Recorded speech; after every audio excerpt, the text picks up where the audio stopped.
রোহিত শর্মার কেরিয়ার, রোহিত শর্মার বয়স কিংবা রোহিত শর্মার পারফরমেন্স নিয়ে যারা কনফিউশনের মধ্যে রয়েছে, আমি তাদের একটা কথা বলতে চাই যে গত ইনিংসে রোহিত শর্মার দুরন্ত 100 রান এটাই প্রমাণ করে যে ক্রিকেটে বয়স কোনো ফ্যাক্টরই নয়।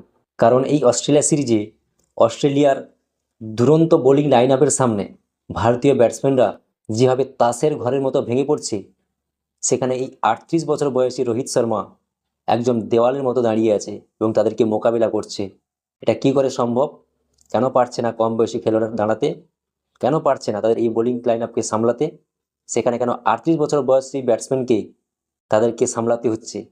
এবং শুধু সামলানো নয়, বড় স্কোর খাড়া করছে, যা দলের জন্য প্রয়োজনে খুবই গুরুত্বপূর্ণ, যেটা করিয়ে রেখেছে একমাত্র রোহিত শর্মা।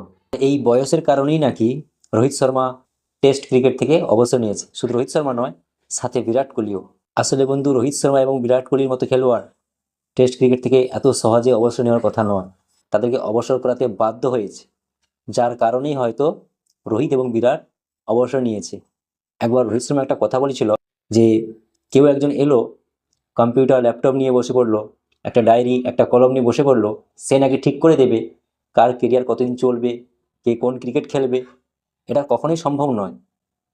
ঠিক সেটাই, ঠিক সেটাই আজকে প্রমাণ করলেন যে একজন মানুষ এসে, যার নিজের ক্যারিয়ারের কোনো ঠিক নেই, যার নিজের রেকর্ড বলে কোনো কিছু নেই, সে ঠিক করে দেবে আর একজন খেলোয়াড়ের ক্রিকেট ক্যারিয়ার। ঠিক একইভাবে ওডিআই ক্রিকেট থেকেও সরানোর এক গভীর পরিকল্পনা করছে এই গৌতম গম্ভীরের মতো লোকেরা। প্রথমে তাকে, এই মহান একজন অধিনায়ক, একজন চ্যাম্পিয়ন অধিনায়ক, একজন মহান খেলোয়াড়কে অধিনায়ক থেকে সরিয়ে দেওয়া হলো। তারপরে বলা হলো কি যে যদি এই সিরিজে আমাদের দেখতে হবে কারা পারফর্ম কেমন করে, সেই নির্বিশেষে আমরা ওডিআই স্কোয়াড তৈরি করব বিশ্বকাপের জন্য। তার মানে হলো যে যদি এই সিরিজে রোহিত কিংবা বিরাট এরা যদি পারফর্ম না করতে পারে, তাহলে হয়তো এতে স্কোয়াডই রাখা হবে না। এমনই চক্রান্ত করে চলেছে এই গৌতম গম্ভীর মতো লোকেরা। ঠিক তারই যেন এক আমরা ডিফেন্স দেখতে পেলাম গত ম্যাচে।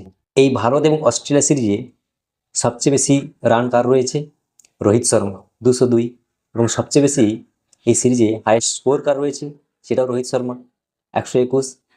এবং যদি এটাও বলা যায় এই সিরিজে সবচেয়ে বেশি অর্ধশতরান কার রয়েছে? সেটাও রোহিত শর্মা, 2টি অর্ধশতরান। এবং শতক রয়েছে, সেটাও রোহিত শর্মা। এটাও বলা যায় যে এই সিরিজে, এই ভারত এবং অস্ট্রেলিয়া সিরিজে সবচেয়ে বেশি 4 কার রয়েছে? সেটাও রোহিত শর্মা, 21টি।